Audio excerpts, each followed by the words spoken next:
Good afternoon. Very welcome to all of you, also on behalf of the Balie. My name is Christa Meindersma, I'm the director of the Prince Claus Fund. I'd like to welcome you to this actually third event in our series Culture in Action. It's a week-long series featuring the laureates of the Prince Claus Fund of this year, of 2013.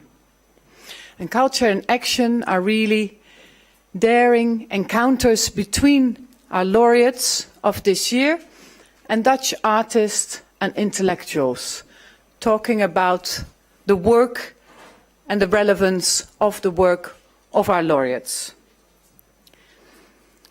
Perhaps you're not so familiar with the Prince Claus Laureates, so let me just explain that every year, after a thorough nomination and selection process, the Prince Claus Awards honor 11 artists, intellectuals and cultural pioneers in recognition of both the excellent quality of their work and their significant impact on the development of their societies.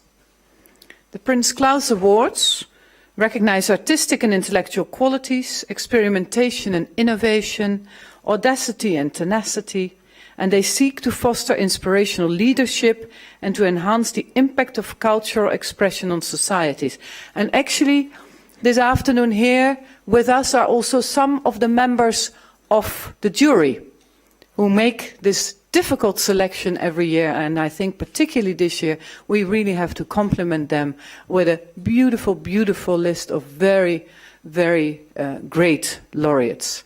I see Rima here, I see Kathleen here, and I think Jose is somewhere. Jose is here. Wonderful. Thank you for being here, and also others, please interact with them after this event is over. Today, here in this event, I'm really happy to welcome two laureates, Christopher Cozier and Niza Khan. And I'd just like to read you a few brief excerpts from our jury report describing who the laureate is and also why he and she are honored with the Prince Claus Award. Christopher Cozier is a multi-talented cultural activator with a profound impact on cultural developments across the Caribbean. His informed and incisive artwork in diverse media reflects his deep understanding of Trinidad's past and present and beyond this. He mentors and supports local and regional artists, providing critiques, establishing dialogues with them across virtual spaces and initiating opportunities. For more than 25 years, Chris Cozier has been running artist workshops, exchanges and residencies, linking local artists with international practitioners. Among many activities, he was instrumental in establishing an exhibition context for new media. And in 2006, he co-founded Alice Yard as an informal venue for creative experience, exchange and debate. Christopher Cozier is honored with the Prince Claus Award for his influential role and open, inclusive approach in developing art and culture across the Caribbean, for selflessly and generously creating possibilities for others, inspiring and mentoring younger generations, for his disciplined commitment to intellectual inquiry and critical discourse. So far for Christopher Cozier. Niza Khan. Niza Khan is a visual artist from Karachi, Pakistan. She's a keen observer of crucial social paradoxes in Pakistani society. Drawing on her own experiences and not afraid of dealing with contentious subjects, her focus is the relationship of identity and place, the interweaving of the personal and the political. And her strong and consistent body of work includes investigations regarding gender, particularly the female body, in relation to public space in a conservative and male-dominated context. And Niza Khan is honored with a Prince Claus Award for her strong body of work, which offers complex, nuanced perspectives on Pakistani society today, for her courage in raising public awareness on controversial social and political issues, for being a role model for women artists in a male-dominated context, and for her significant contribution to the development of arts and culture in Pakistan and the region. It's my great pleasure to introduce you to these two laureates, and I'm sure we'll have a wonderful conversation today with them. And the conversation today will be moderated by one of our network partners, Davide, Quadrio, and he's flown in all the way from Shanghai. So give him a big applause.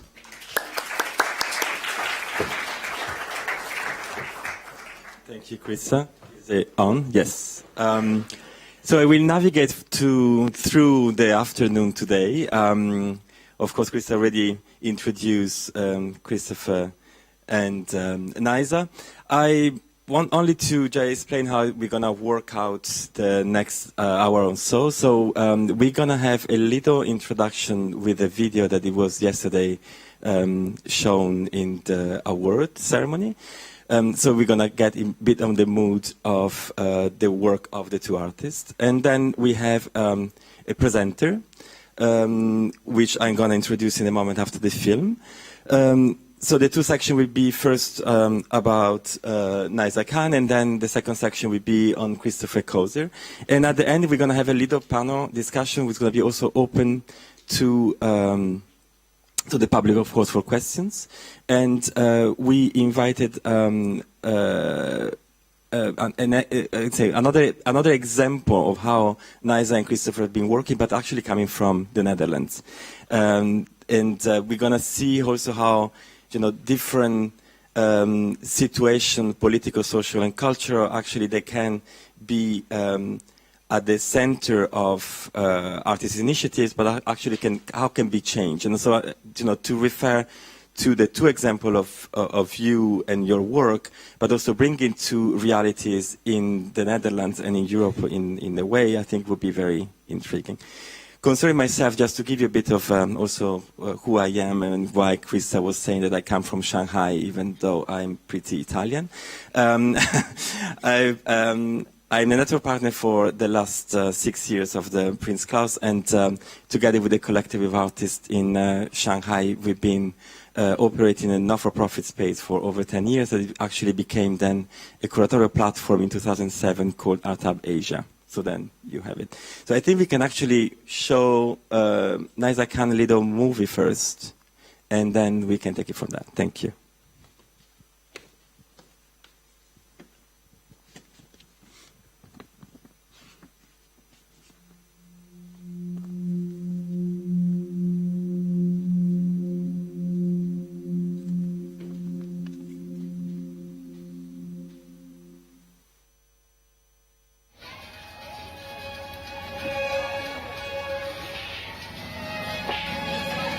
I started working with a welder, and together, we worked on a whole series of armor works, like armor lingerie pieces.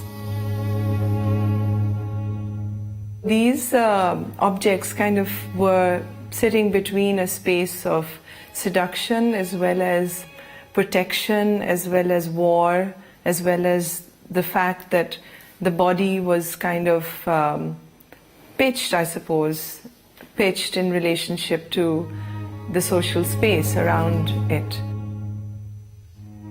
Artist Niza Khan has dealt in her work consistently with issues of gender and its political manifestations. She is interested in the body, the female body, as it relates to space and to public space. She's been based in Karachi for many, many years, and she has had an enormous influence on the art scene in Karachi. Art and culture, to bring that to a fore, to make people within this city or this country realize that art has a really, really important function, that cultural activity within a social space is a really part of a basic need, just like healthcare and education. Niza has created a platform of artist residencies for both local artists and international artists.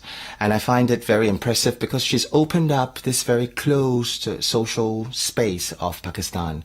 And in that way, I feel like she's bringing in different voices, she's bringing in different influences, and it's so important to open up these public spaces which are closed due to politics or due to religion. And she has been very, very instrumental with her students. Also, she teaches in the university, and she's really a role model for young people.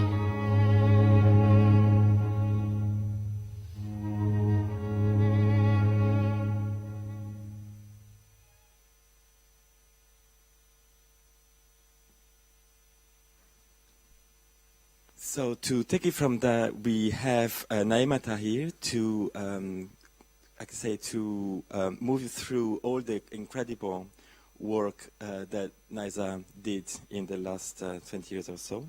Naima Tahir is a British-Dutch writer, lecturer, and human rights lawyer.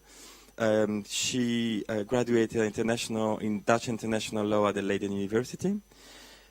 She was a lawyer at the Council of Europe in Strasbourg.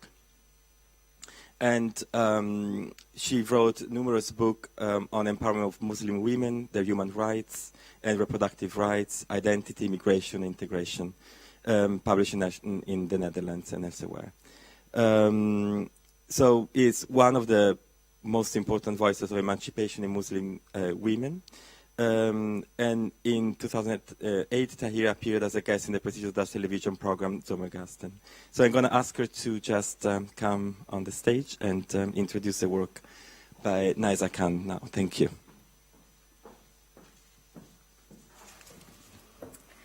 Ladies and gentlemen, good afternoon. I'm going to get a glass of water first because I have a sore throat. Last week I got a flu, and I'm not fully recovered, but I really wanted to be here to honor Niza Khan. So let me get a glass of water.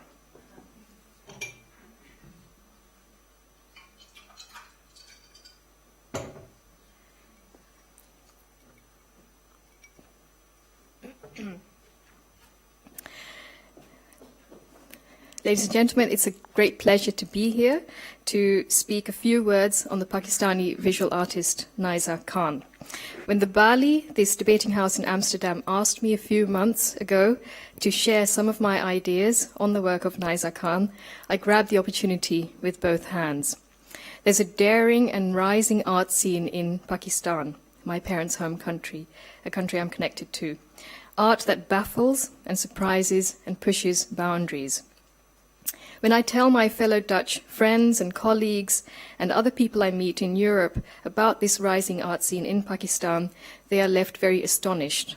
They don't expect to find modern artists, cutting-edge novelists, cosmopolitan TV personalities in this country, well known and actually mostly known for security issues or inequality issues, to put it very mildly. Even I have many a time been surprised of what Pakistan has to offer on the art scene, and I'd like to share an experience with you. In 2006, I visited Lahore to conduct research on one of my novels, and I focused on the Mughal architecture in Lahore. One day, someone recommended to me to go to this very quirky restaurant in Lahore called Cuckoo's Den. So I went there because I love Pakistani food. And I entered this building, it was a restaurant, and suddenly I found myself in a room, or a few rooms, I think I remember a few rooms, surrounded of many paintings of many women. Some lying down, some leaning over sofas, some dressed in daring, luscious colors, some in pairs, some alone, but all beautifully painted, begging to be looked at and heard. Suddenly I remembered where I was. I had seen, before I visited Pakistan, I'd seen a documentary, probably on the BBC or something like that, about these paintings. They were by Iqbal Hussain, a son of a prostitute who paints prostitutes. Hussain tells the story of their lives, of their sorrows, of sometimes their exploitation. He gives these women, no one dares to speak about, a face, a voice, some space. I was so astonished about what I saw that when the artist Iqbal Hussein came downstairs and I was face to face with him, the only thing I could utter is hello, and I left. I didn't even talk to him. This surprise is something even I had. In contemporary Pakistan, I had not expected this. This incident did teach me, however, to keep my eyes open. Pakistan might be a country full of insecurity and inequality. It is also a place with an art scene so buzzing, so mind-stretching, so pretty, we should speak more about it. Reason the more to be extremely grateful that we have Niza Khan in our midst. I will introduce Niza Khan. Maybe it might be a repetition, but I think it's good because I want you to all memorize her, who she is, and her work. Niza Khan was born in Pakistan in 1968. She was trained at the Ruskin School of Drawing and Fine Art at the University of Oxford and at Wimbledon College of Art in London. She's based in Pakistan's commercial capital, Karachi. Niza Khan has been working as an artist, as an art teacher and curator for over 2 decades. She is an awarded artist and has received much critical acclaim nationally as well as internationally. Her exhibitions have reached places such as Shanghai, New York, Italy, Dubai, Spain and Cairo. And she's been an artist in residence in London and Tehran. She's also founding member of Fasol's Artists Collective in Karachi, an important platform for Pakistani art. Today, Khan is considered one of the most influential contemporary artists in Pakistan.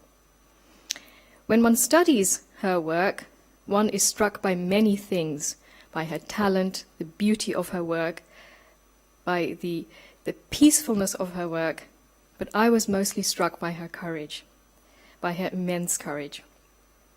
Niza Khan is a type of person who would dare to go out to the marketplace in Karachi, pick up a novel and read it aloud in public, challenging the cultural inhibition of women to go out and create art in a male-dominated scene.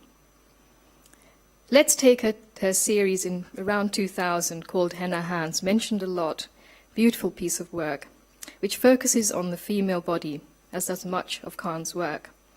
For these series, Khan painted and imprinted life-size female figures on public walls in urban districts of Karachi, inhabited by the lower middle class.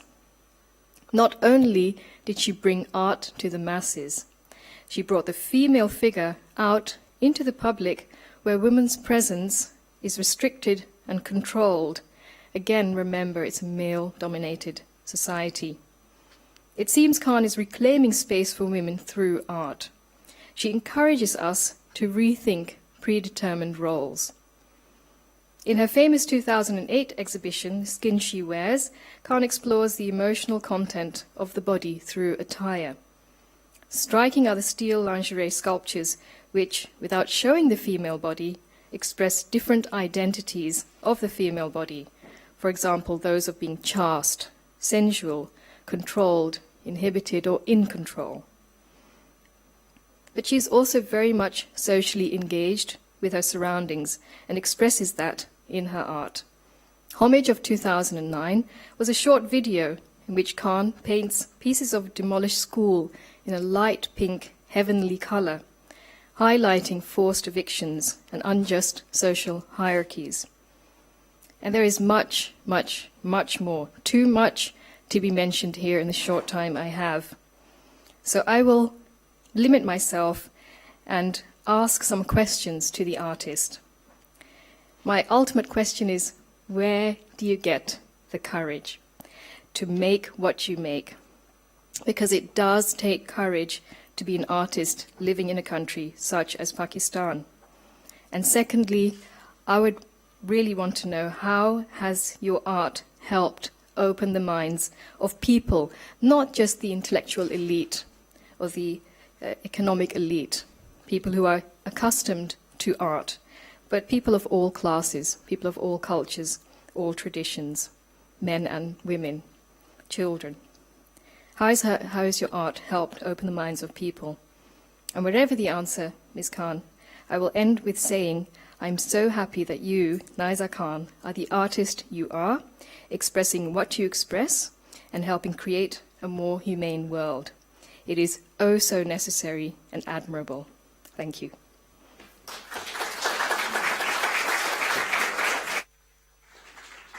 Thank you, Naima. I would like to invite Niza Khan to come along. You can actually stay with us if you want. We have 3 seats, so we can be together.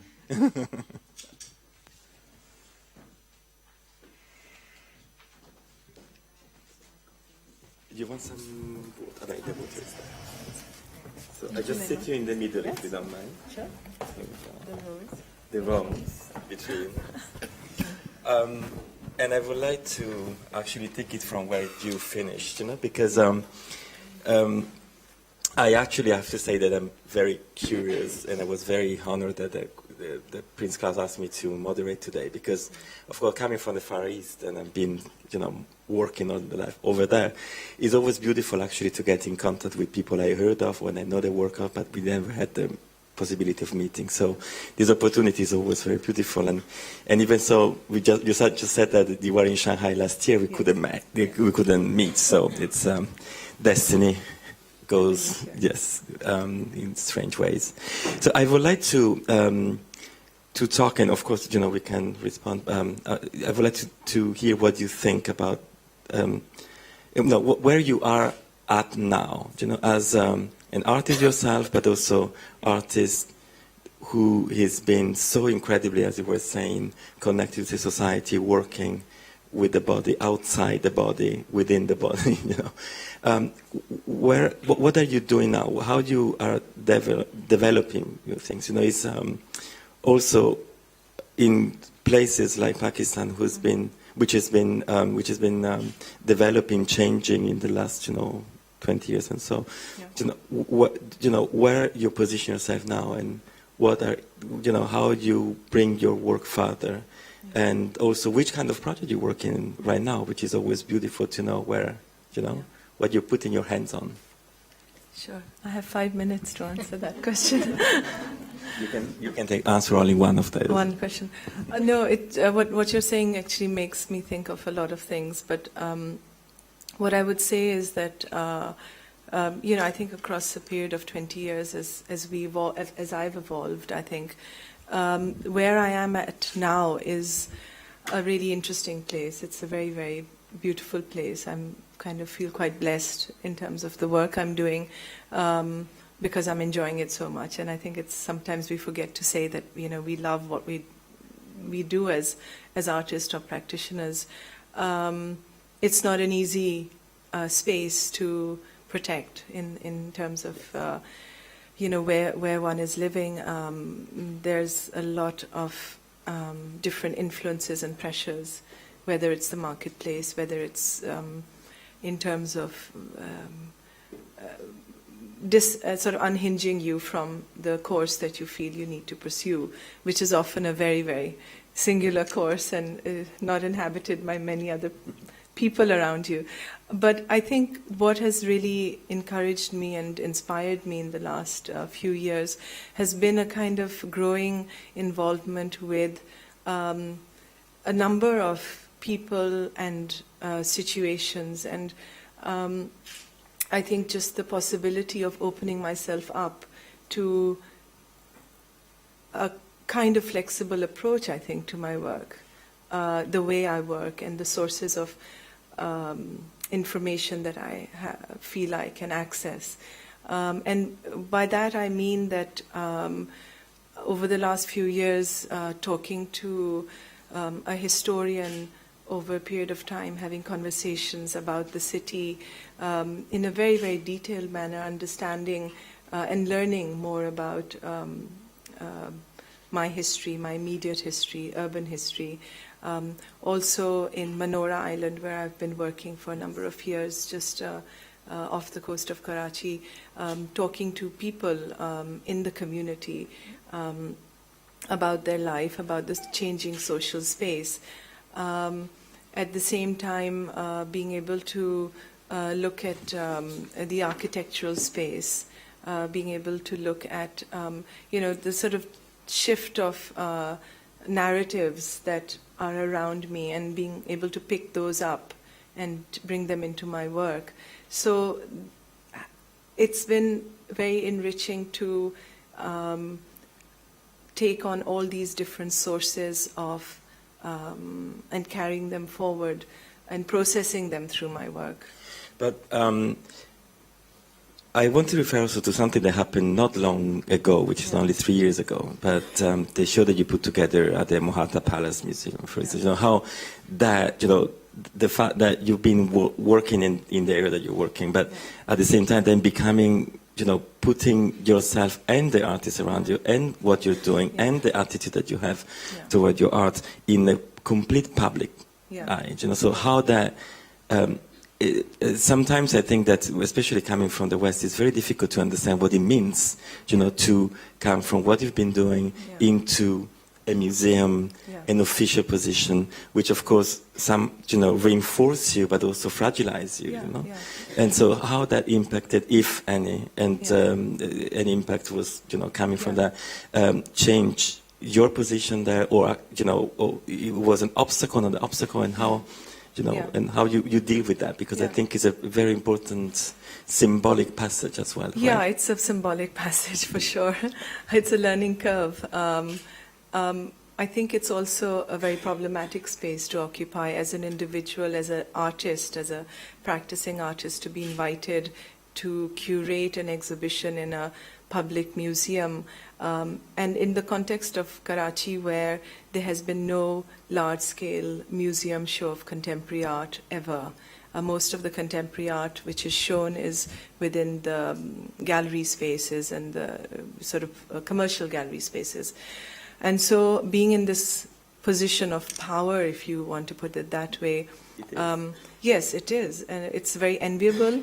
It's problematic because there are curators and critics who perhaps have had more experience. But, you know, I looked at it, and for 6 months I actually rejected the opportunity. I said, I can't do this. It's not in my position to do. And then I started thinking about why they'd asked me, and, you know, the special position of the artist being positioned in this way to curate an exhibition is a very unique possibility. And I should not shy away from that challenge. The possibility of curating something through the artist's vision was very, very important. Didn't want to position myself as an academic, as a curator, as a critic, as a writer. I very much positioned myself as an artist curating. And so, you know, the 1.5 years of research that I did was a huge learning curve. Research, visiting studios, looking at work, talking to artists, talking to them about what they felt they would like to see in a museum space, and understanding that what needs to be shown has to have many facets. I mean, the angle of education seemed to be quite important as well, that, you know, it becomes a process of educating the public about what is happening in the last 20 years or the last 10 years of contemporary art in Pakistan. And also present eventually art which is not considered or Art still read I was just coming, such. Yeah, I was just coming to that you see, because there is no museum of contemporary art in Karachi or in Pakistan, the National Art Gallery was built in 2007 after 26 years of construction. So when you have a situation where a lot of the major works have not been seen or viewed or critiqued by the general public, a lot of monumental works are made, they're commissioned by a museum or a gallery abroad, and they get shown in a biennale or a major exhibition in New York. So there's a kind of vacuum, there's a kind of amnesia of memory of any of this within the public realm. And for that reason, this was a fantastic opportunity to bring really seminal works to this space, work which hadn't been seen, large-scale works. Of course, it was a non-commercial project, so, you know, we really pushed a lot of buttons to secure some major works. And then the whole curatorial framework was evolving through the idea of the city, the urban space, and stretching the city, which is where I lived, how I experienced the city. So the whole project became something which was very personal to me. Absolutely. I was not just doing a survey show. It was not a survey show. It seemed like that in retrospect because nothing had come. I have so many questions to tell you, to ask you, but the time unfortunately is a bit short. But we have time later on, to come back to these issues of artists as curators, especially in situation. I really don't know much about the Pakistan situation, but reading, listening to what you're saying, I really resonates with, experiences I of course went through as well. Let's keep it like that. I don't know if you want to say something or just comment. Yes. Well, very, very shortly. I know we have less time, but can you give me one example of someone's mind you opened through your art in Pakistan? What was their experience?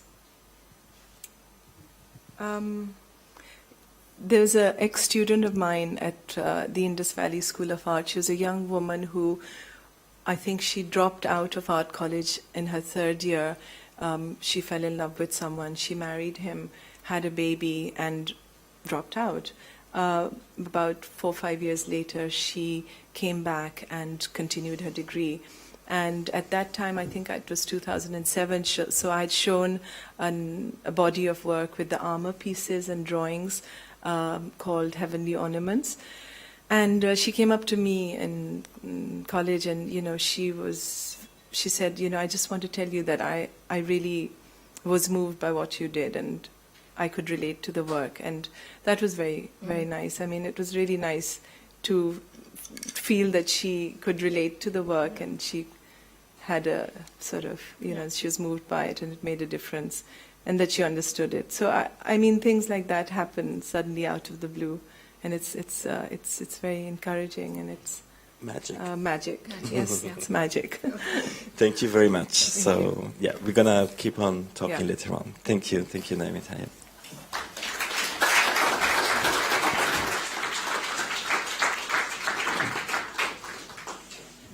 So if you can put the film by Christopher, please. Thank you.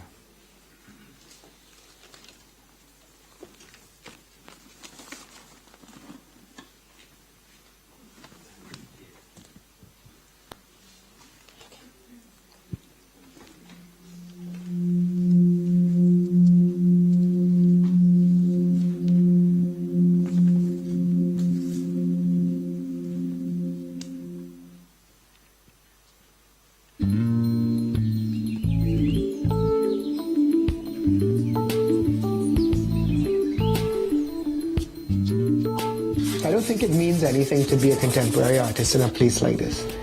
There's no such thing here, right? That's things that people do abroad in foreign countries.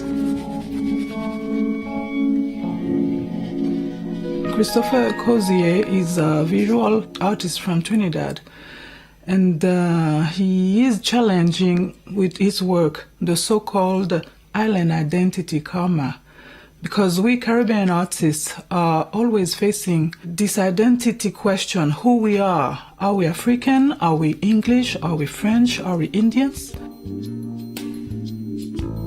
This is called Intellectual Worker Incarcerated. And there's 3 options for young aspiring males in the Caribbean space. The intellectual, speaking from the podium, seems trapped and can't seem to find solutions to the crisis in which a society finds itself. The last one is incarcerated. So it's talking about all the young people you see locked up, going in and out of the prison vans, going to court. And then down below, 1 plantation owner for every 3 runaway slaves. So it's talking really about the Caribbean space as a kind of estate.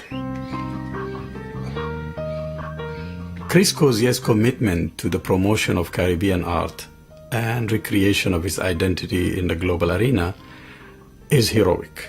And that shows in the project Alice Yard, which is a space that allowed for debate, for cultural reinvention, for dialogue, for discourses, but it's also a place for mentoring younger generation of Caribbean artists.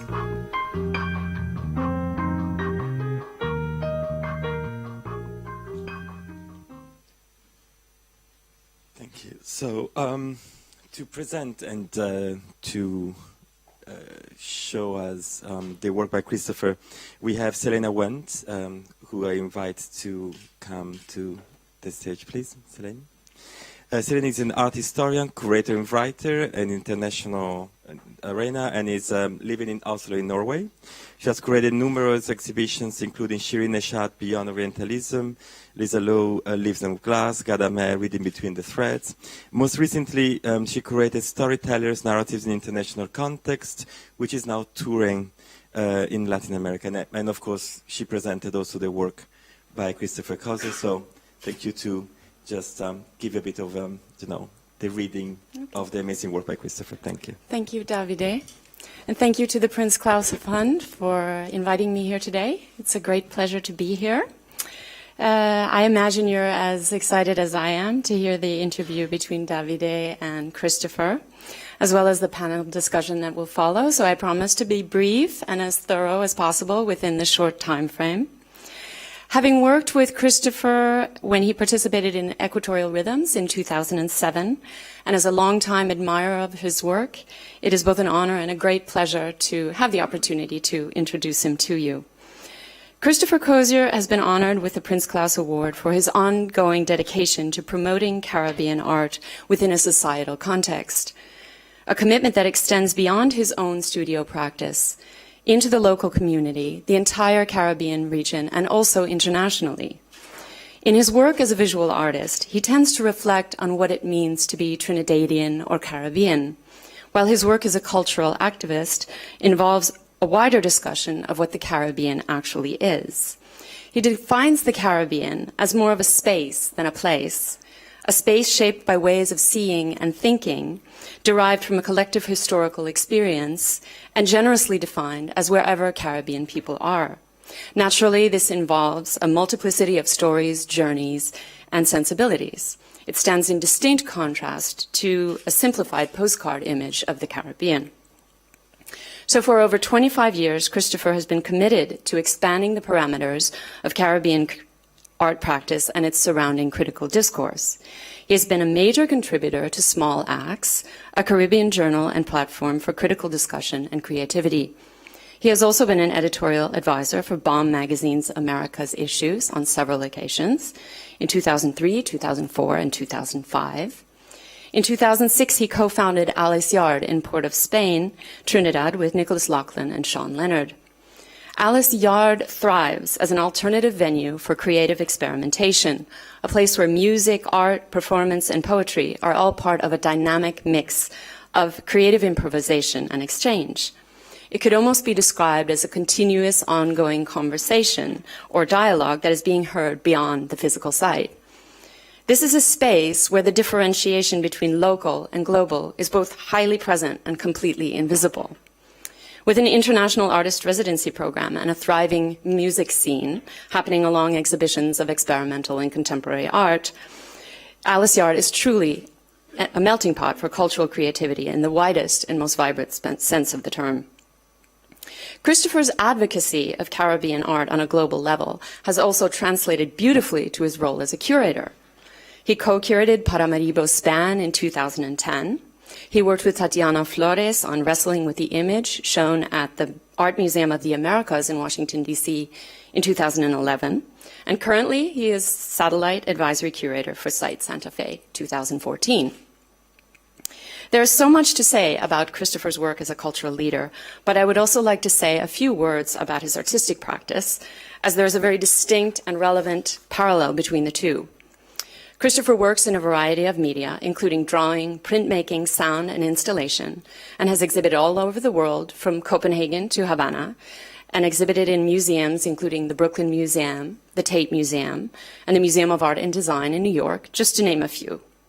Early this year, he had his first major solo exhibition in New York at David Crute Projects, featuring mixed media drawings on paper, monotypes, linocuts, and silkscreen prints. His visual language is as much about personal and collective experience as it is about strictly formal aspects, what I might describe as a perfect balance between drawing, printmaking, and painting.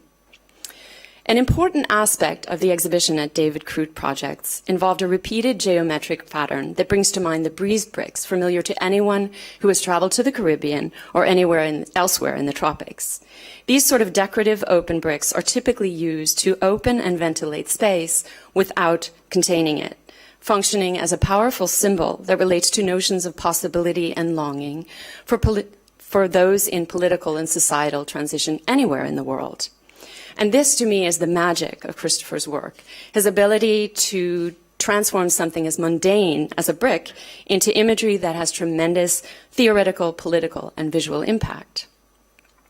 These factors have also shaped his ongoing work, Tropical Nights, which he started in 2006. And in fact, from what I understand, it's no longer an ongoing work, but Christopher can talk about that later.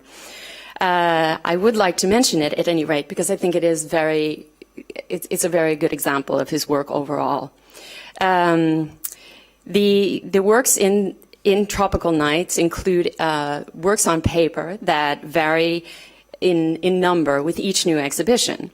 So the work could be described as a collection of visual vignettes of the Caribbean today, with references to the Caribbean's colonial past, along with observations from Christopher's travels around the world. It's fascinating to see what happens when the small drawings from his sketchbook, when they're displayed in large blocks of 200 or more at a time, resulting in a fluid and ever-changing personal and collective narrative. And it is precisely in the way that he integrates these small sketches into powerful large-scale works that is very similar to how he creates meaningful spaces of opportunity with very limited resources.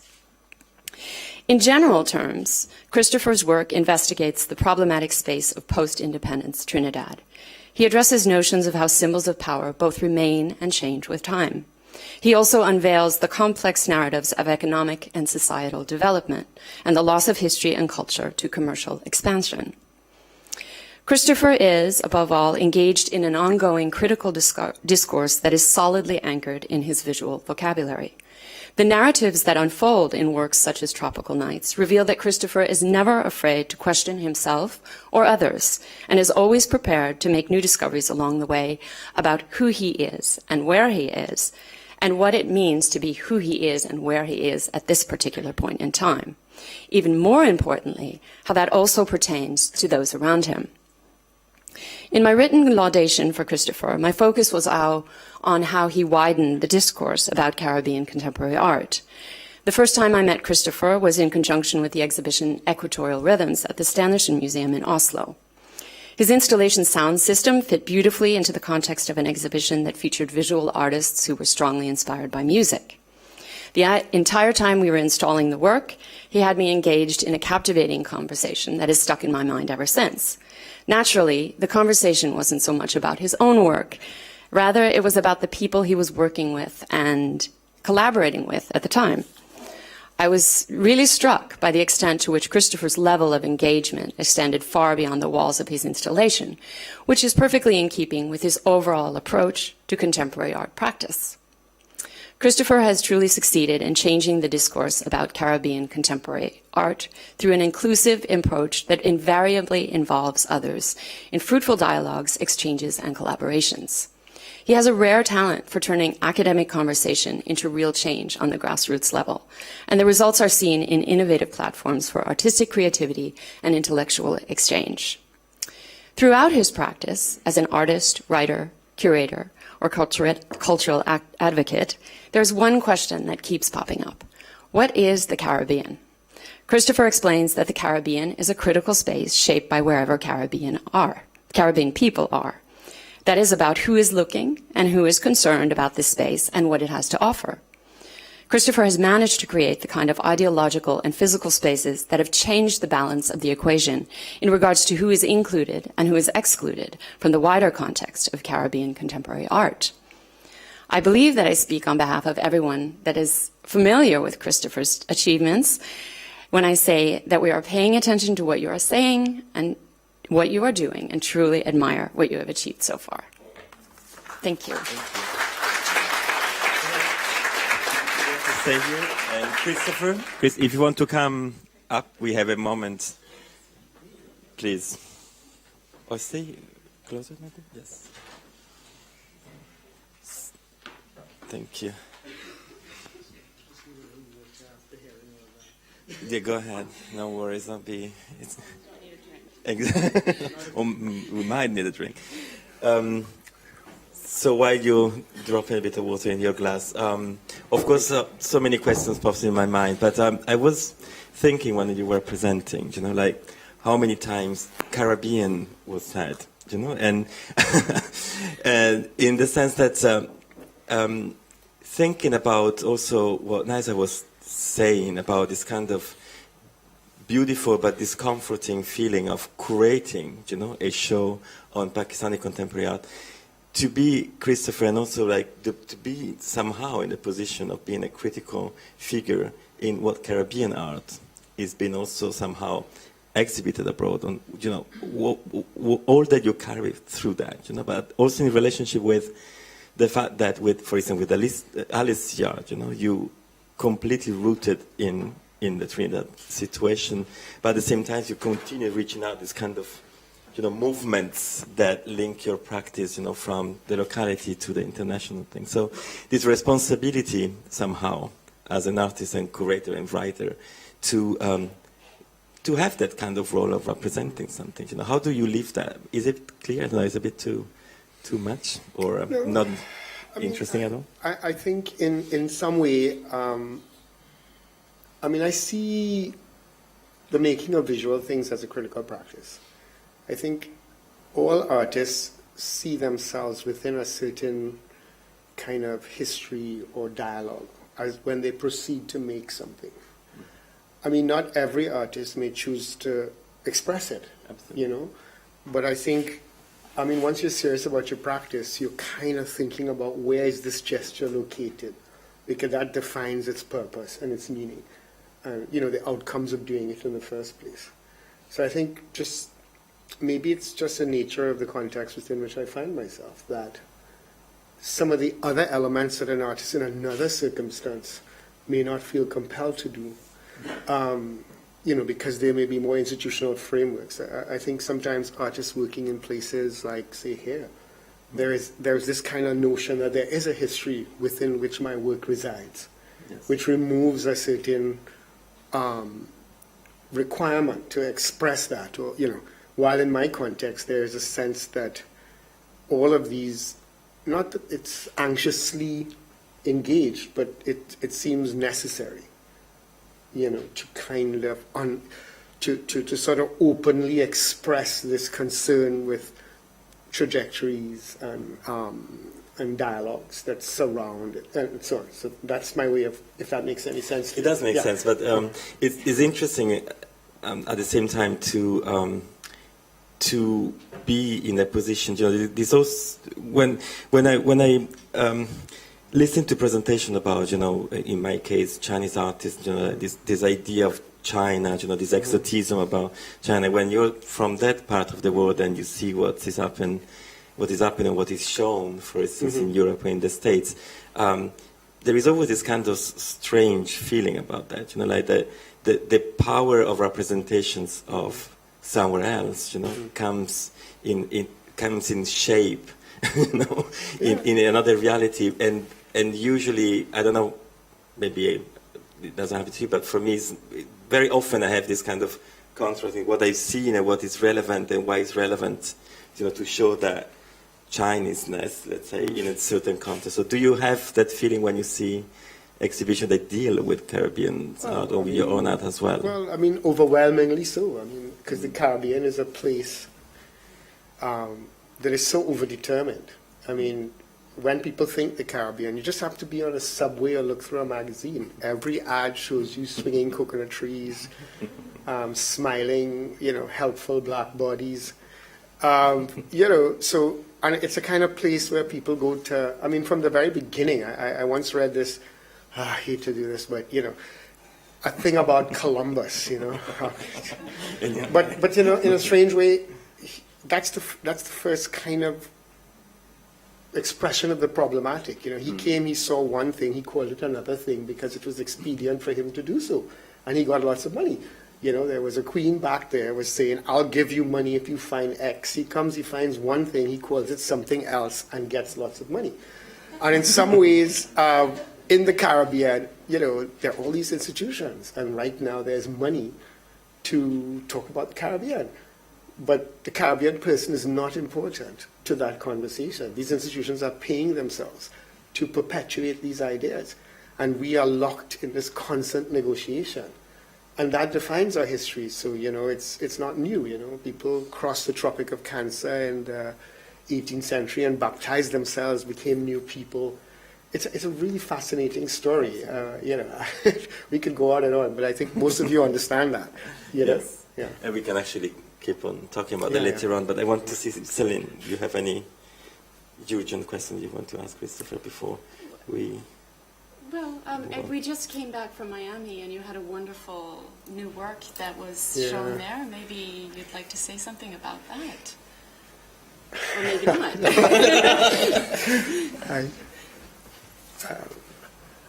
I don't know. I mean, it's a new work, so it's still pretty much unresolved. But maybe in the light of the comment I just made, I mean, I think this problem is not a problem external to the Caribbean. It's a problem internal to how we construct ourselves as well.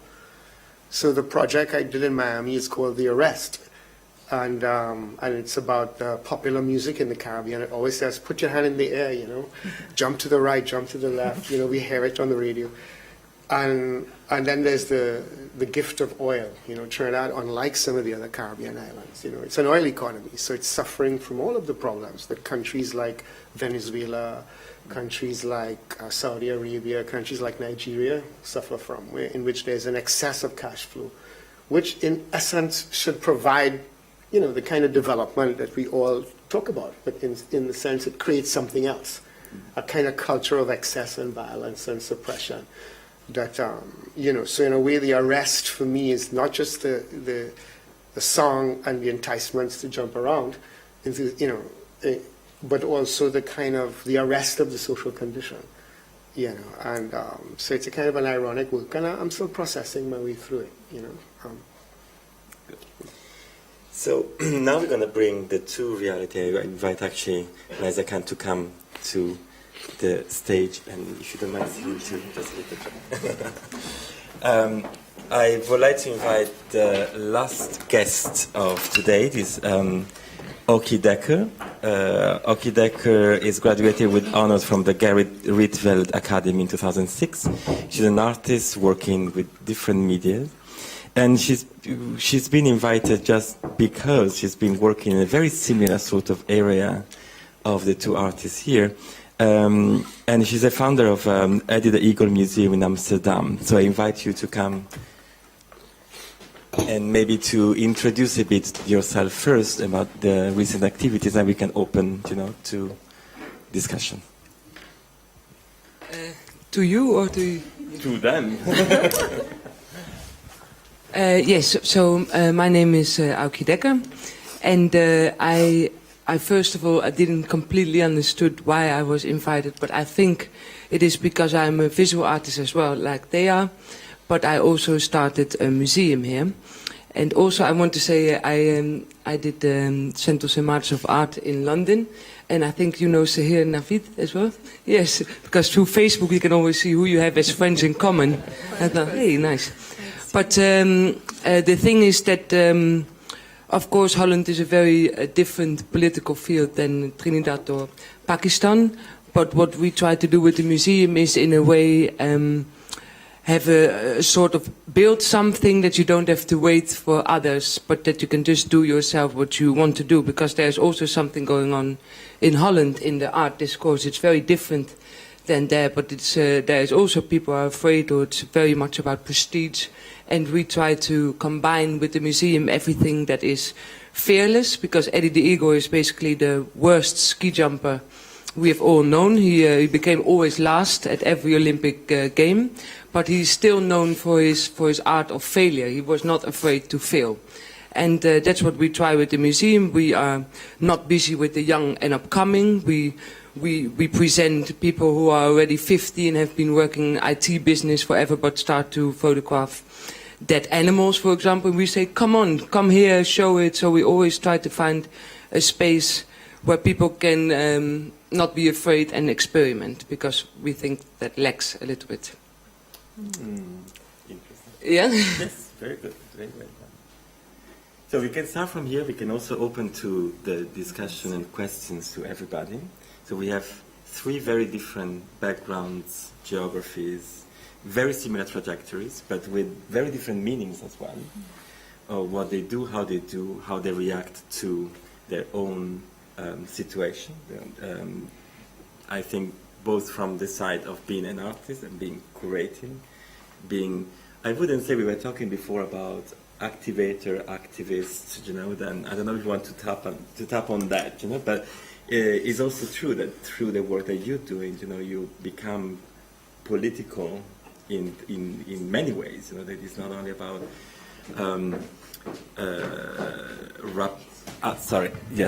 representing, political ideas, but actually pushing, political and social, cultural boundaries. So I don't know. We can open up to everybody. I don't know if anybody's got good questions about that, but also you can comment directly about what I've been saying, and we take it from there slowly. I block your field. Yes. Do you have?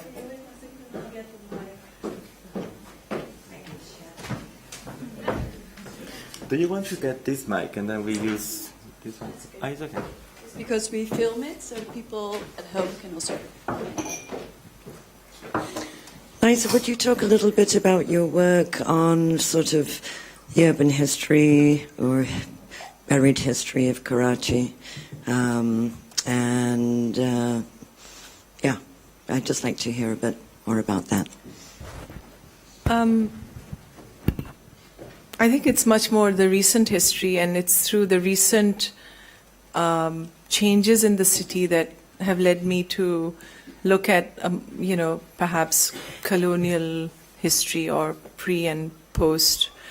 And the recent history has been really, really interesting because the city and the urban space is a very complex mass, entangled mass of contestations, really, not only in terms of its demographics, its politics with a capital P, ethnicities, the kind of sprawling growth of the city and how it's kind of evolving very, very rapidly. And so there's this onslaught, this daily onslaught of change, which we are confronting with the floods in 2010, huge amounts of refugees on the outskirts of the city. So I think that's what kind of made me very conscious of the materiality of my space, the kind of physical shifts and movement under our feet, in a sense. In terms of a historical kind of interest, I think it started from Manora, from the observatory building, which had collapsed. And in it I entered the historical through a very oblique and tiny broken window, I would say, which was the broken window of the observatory. And when I looked into it, I realized the roof had collapsed, and even the keeper of the observatory didn't know the roof had collapsed. So, I found a lot of manuscripts, historical documents of the tide tables of the Indian Ocean and almanacs, nautical almanacs. And in one of the documents, there was a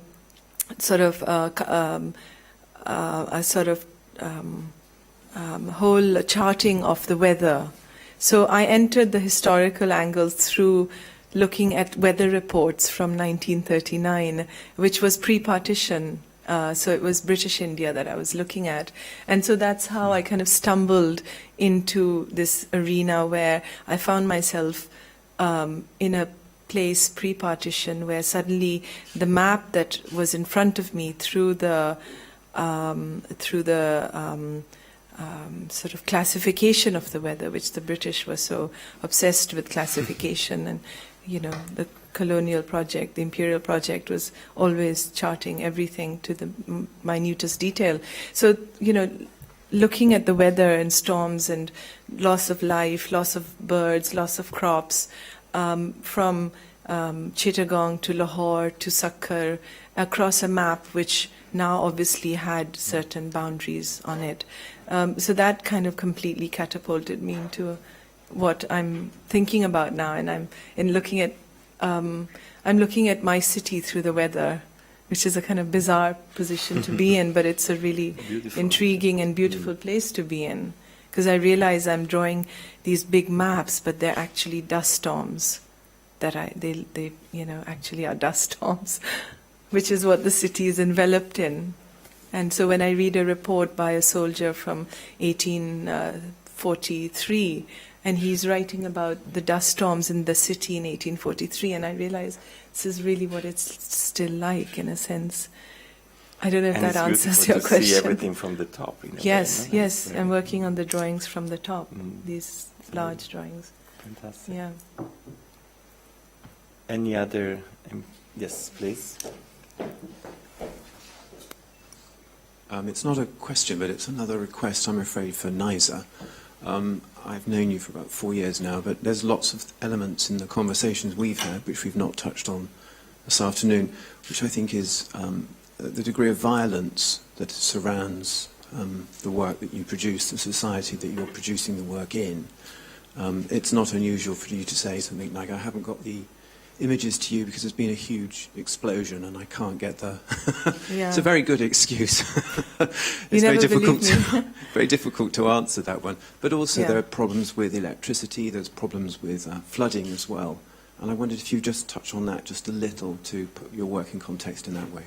How it influences the work? Or? Yes, how it influences the work and how it influences maybe Yeah. your mindscape, because we've talked about a sort of weatherscape. Yeah. I'm doing a huge painting of a whale being gutted, if that's an explanation of where my mind is. I think, the violence in the city is a real, it's kind of on the fringe, and you keep pushing it to the edge. And of course the power crisis is reality. We live in the summer, maybe 18 hours of load shedding. And the word load shedding means no electricity, so people are often without electricity for 15 to 18 hours unless they have a generator. So, all of those things create a very different kind of movement, your mobility, your physical mobility, your mental mobility, how much you can concentrate, how you're trying to guard that space of creativity. As someone was saying to me last night, I think the thing is that you're guarding, it's so important to guard this space, and that means something very specific in Karachi, of course, because there are lots of different things and troubles sort of generating in pockets, which often freeze you, paralyze you emotionally, definitely paralyze you emotionally. And how it influences the work, I think, there are things which I think come into the, become visible in the work, which is difficult to say, how it's connected to this or that emotion, the gesture that you're talking about, how you internalize that and how it comes out in your work is another way to translate it. I was listening, because, I think we all deal with very weird circumstances around, but one of the things that struck me was the sense of engaging the city and the place through other systems, because I think one of the things that a lot of artists in the Caribbean have been talking about, and I think perhaps what we all share, especially people coming out of the sort of Commonwealth world, is the ironies of the political paths that we've taken, and how to find new ways of understanding where we're located. People of my parents' generation, who were the post-war, subjects, and literally subjects,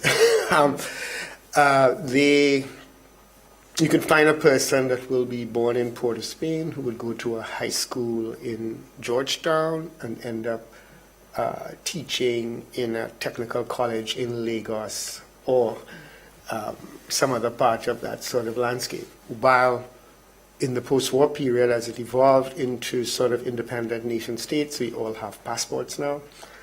and we are sort of imprisoned by the gift of nation.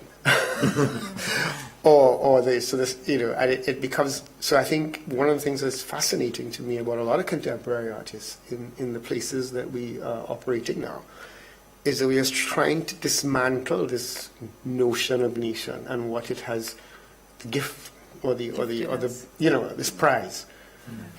In my own practice, I played around, of course, with Wonder Bread as the symbol of, because it requires a kind of streamlining within each configuration that we are all trying to, you know, so this notion of understanding the space through something beyond this contractual configuration, like the weather, you know, which is something, you know, in some ways it's a reflection of a much wider conversation that artists, I think, in many parts of the world are struggling with, whether it's the weather, whether it's the personal sensibilities, or, you know, it's but there also, you know, I think probably that you were very clearly tap onto that, you know, they're still colonialists, you know. But the irony of that is also, because she's looking at a pre-partition map, but but arriving at some new, you know, because there's something really weird about the way, you know, modernism as a kind of a concept is advocated as this kind of utopianism, and then there's a slightly disparaging gaze on a lot of sort of post-colonial practice because they say it has a kind of underlying nostalgia, but that isn't, you know, but in some ways I find it's very interesting because the attempt here in many of our practices is really to arrive at new spaces, but without this kind of agonistic or troubled relationship to pasts. You know, so it's kind of interesting. And coming, you know, from the other part of the spectrum, you know, and I want to ask Aukje, how do you, you know, when we are talking about locality, places, you know, urbanity, but also this thing that we've been touched upon about the fact that, you know, the validation from outside versus the inside, you know, like the market that you touch upon just quickly, but it's actually part of the practice that we all have to deal with.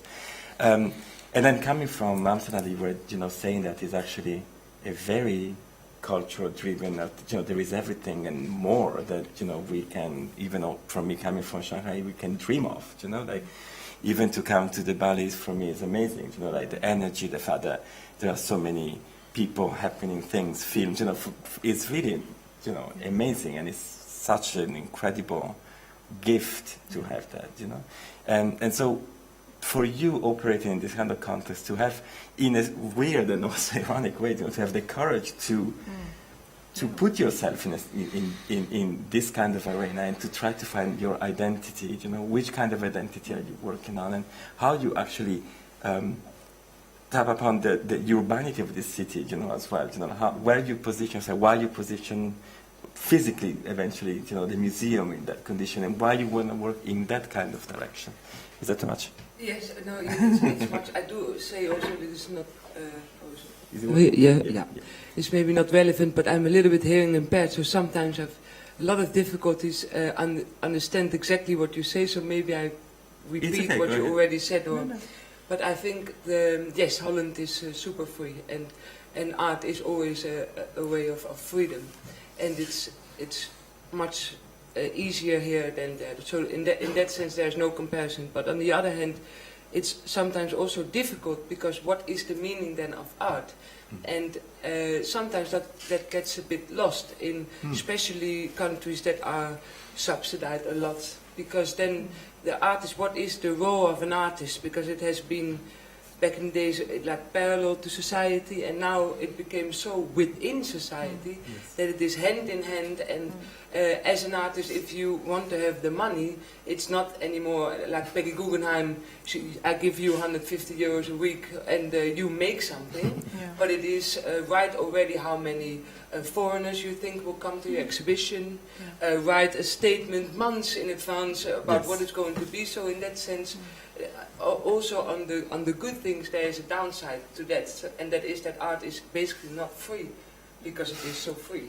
And it's also, everything is about the young and the new, and there are a lot of people graduating in Holland, thousands of people, but it's like a moon flights, there can only be a few astronauts, and it's very difficult for these people to not be insecure, to make the things that they intrinsically feel that you have to make, or a lot of people feel they miss the boat because they're too old, or it's not artistic enough, it's not saatchi enough, or it's too understandable because it needs to have some relation to, I don't know, whatever, let's say Heidel, whatever, doesn't matter.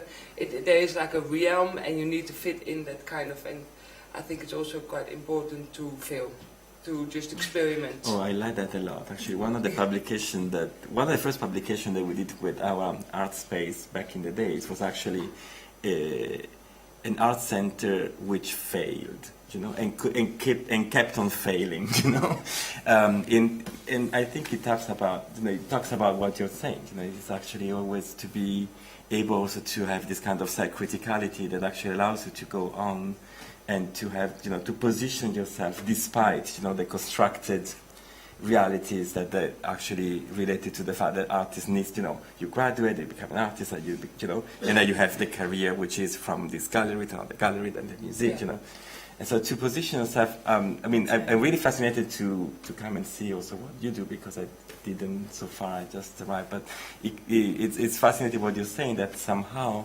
the free condition of the artist is not per se related only, to the fact that you have a easier life on paper, because you come from, a place. I find it also from the two of you very nice that you won this award, because your work is quite mixed.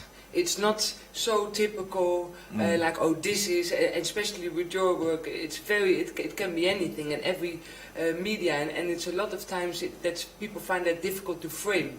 So the people, because we want to recognize, or we want to, both of you are kind of out of the box of what is the standard artist, that, oh, that's a Niza Khan. Of course you would recognize your work, but it is not that you are too constricted by the rules of what is expected of you. I find that very beautiful.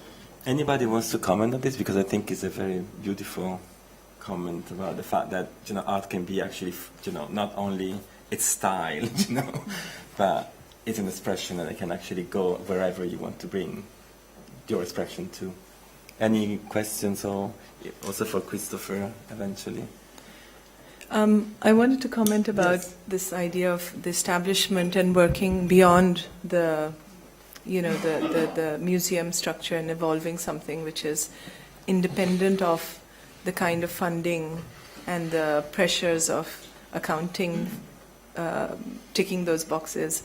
And I think that, again, it's really brave to do that in a space where, yes, there is a lot of funding and already there's a framework, institutional framework in place. I think perhaps Chris and I both deal with situations where there isn't an infrastructure for the arts, and we're building it as we make it, as we make the work, or as we make situations happen. It's very, very fluid. And often, for ourselves, at least in Pakistan, we talk about this situation often as an advantage, because we don't have to ask permission from anyone if we're going to go and paint something on the walls, or because there isn't an establishment that is scrutinizing you. There aren't certain official censors in place for visual art. Maybe for film there are, but not for visual art as such. Then you can get through the cracks and actually kind of have a sense of freedom to do things which you might not be able to do otherwise. So I think that in a sense, in Pakistan, the situation is such that artists often use this as a possibility, as an enabling process to work. And also I think that maybe you want to comment on my comment? Well, I was thinking, something, what often strikes me as well is that as you talk about the absence of structures, there's almost a way that at least in my context, an artist is so irrelevant that you can push the boundaries much further than other people, because in some way it's not even seen. Like as you say, they'll censor music. They'll be outraged at what a a parliamentarian or somebody says, and sometimes there's a kind of a way in which the artistic expression drifts and pushes, and then you really know if you've gone too far. But many times it's a kind of opportunism that latches on to something, and it's not even the thing that's the most insidious or most critical that they latch onto. It could be random, but there's a kind of a space, because I actually find that you encounter boundaries, at least when I studied in the United States, and you encounter boundaries more in societies like this sometimes, because art is an established practice, and it's already known what the history is. Then the argument here around is who has the permission perhaps to be a Dutch artist if you're a migrant, which is a completely different kind of problem in a space that I find myself, so there's it's different kind of notions of what constitutes freedom and space to operate based on one location and another. So that's kind of very intriguing. But also it depends, if you think about also when you started working and where I started working in our words, there was. If I think about Shanghai in 1998, there was not even there was only one gallery that it was actually in the Ritz-Carlton Hotel. It was a gift shop, and there was no really. I'm not kidding. And then there was no contemporary museum. In video art was not considered art. Just and then when you start doing something, you have immediately the feeling that whatever you're doing is something that at least it was not existing before. So this kind of territory of you have such a good life, huh? No, it's not. I mean, you have other difficulties, but it's actually it's also part of of being in a place in that moment and have that kind of vision that But it's interesting also that you mentioned China, because of course, Ai Weiwei has become very popular, very sexy in the last couple of years, and but I'd never really read much about his biography. And in reading his biography, one of the things that blew my mind is that I was actually in New York at the same time that he was in New York. You're talking about Ai Weiwei, right? Yeah, and I was looking, and there was in his statement, there's a little book he's being interviewed, and he expressed this tremendous alienation, about being there, and then this sense of having to, But it was very interesting because it's nice to have these kinds of conversations now, because at the time there were networks of Chinese artists that I was observing while I was moving around, and I was under the impression, boy, these guys have their act together, Yes. I got to get out of here, But we were both, because, you're talking about New York in the late 80s, and I remember one gallery director in Soho, I tried to get them to come and see my work in Greenpoint, which is a big fashionable area now, and they basically told me, like, what vaccination do I need to go to Brooklyn? So the world has really changed. The world. People don't realize how small these worlds are and how complicated. So I was really alarmed, when I read his thing, and he said, I was feeling left out too. I had to get out of here. It was his father's, thing he talked about. Yes, But in a sense, we were all in the same position. And then you talk about this place in the Ritz-Carlton. I had a completely different impression as to what the circumstances in China were at that time. But now with all these shows, we're realizing, wait a minute, it's all been, we're all negotiating similar kinds of challenges. It's recent history. Yeah. Yes. Do you actually also financially support the people who are involved in your spaces that you set up? Well, that is another very big issue in the sense that, of course, there is not the luxury of being or having like funding from within. So the Netherlands are here to help us out. With not only the Netherlands, but it is true that we also been depending, not depending, but somehow. I don't know, I talk by myself and I don't know about you, but you can of course add, but this kind of feeling of being isolated and need to reach out, and at the same time the contradiction of, be validated through eyes coming from somewhere else. I was talking today also with some of the network partners about this, like when you are in the position of curating, of bringing things outside, or even to create something that doesn't have any more something that comes from China, from Pakistan, but how you validate what you're going to put there and how you're going to act in that in a way that you feel at least that is not only coming from the Western point of view, but actually come from different kind of or if there are different, I don't know how I can define that, but different points of view, or with different priorities, or different needs as well that want to be shown. I think your question is really valid, and in a place like Pakistan, funding in Karachi is changing very, very slowly. It's obviously not changing at the speed with which we need it to change. So, as you said, and I think once it does change, the landscape of how we curate and what kind of work comes to the fore, what priorities we have, is also going to change a lot, because the local funders will want to see certain things perhaps, or see things differently to what international funders may want to see in your programming. And it's kind of like pushing a very big mountain to shift its perspective to get I think there's a lot of funding in a place like Karachi. It's a business city, it's a financial hub, but most of the funding goes to healthcare and education. And so prioritizing culture as a basic need is very difficult to convince people.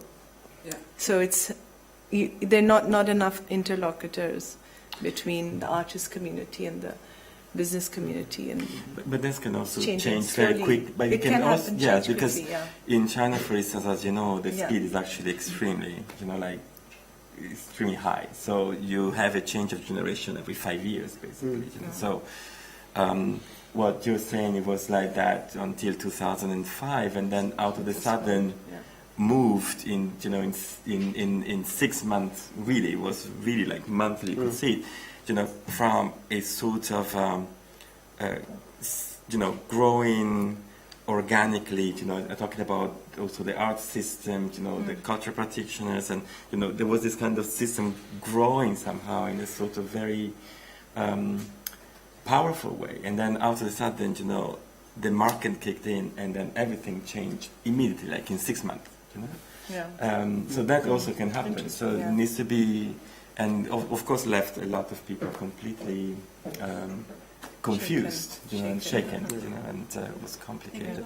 And so only I just comment one thing, and then I let it. Is so to see Lu Guang here, and be awarded, a prize, and to see his work, as a photographer, artist, but also as a true activist, but in a very different way than Ai Weiwei. Ai Weiwei, if you are in China, you ask to people who's Ai Weiwei, nobody knows who he is, because it's a phenomenon now that became completely a foreigner phenomenon. For many reasons, we can talk about that, for hours, but that gives also, a bit of the repositioning, what is the symbolic value of these figures, in the context of outside and inside.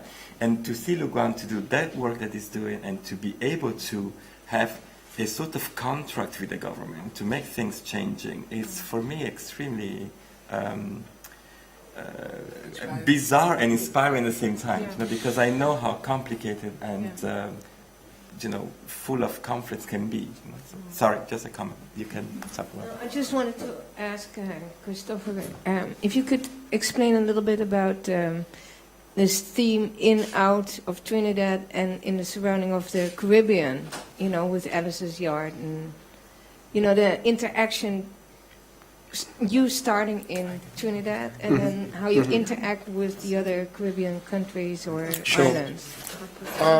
Well, Alice's Yard had a very strange sort of history, in the sense that I was involved with another much larger space called CCA7, and the space collapsed in the mid-2000s.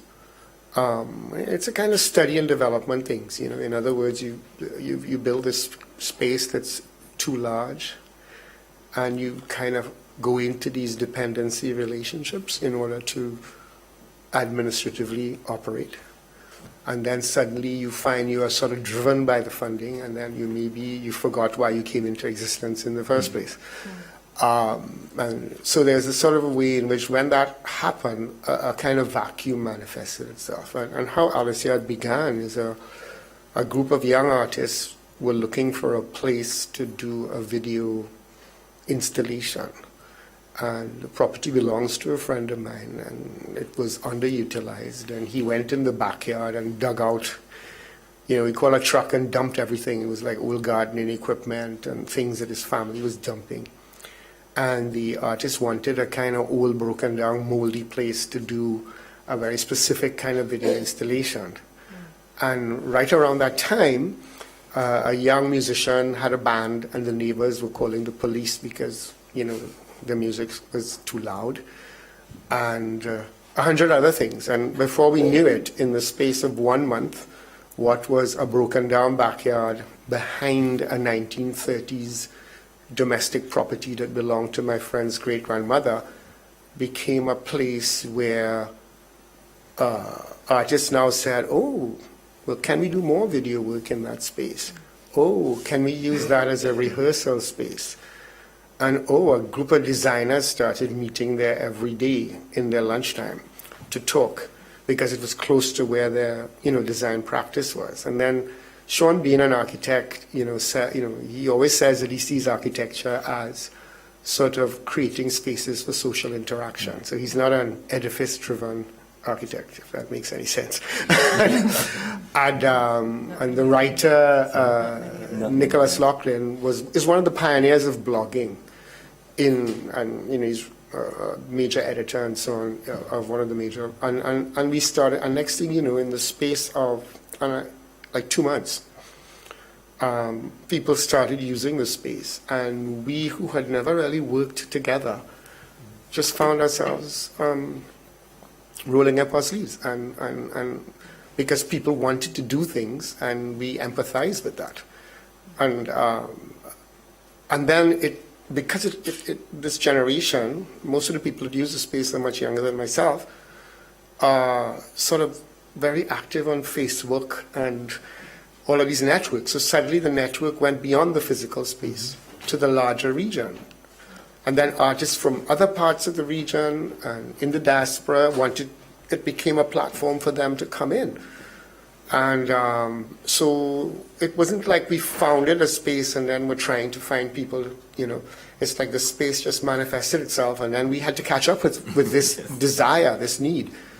And then as I continued to travel and work in the region, I realized, wait a minute, like all these other guys, so like I went to Barbados, I spoke to friends in Jamaica, in Suriname, and said, well, why don't we form a kind of network, and so that people can go, I didn't really take up the question you brought up about failure, but failure became very significant to our process, because we said this is not a place for final projects, this is a place for startups, a place where you can come and get a certain amount of critical protection or insulation, where if things don't go right, then, well, it's no big thing. You'll get it right somewhere else. And in fact, one artist, Charles Campbell from Jamaica, actually wrote an essay about failure.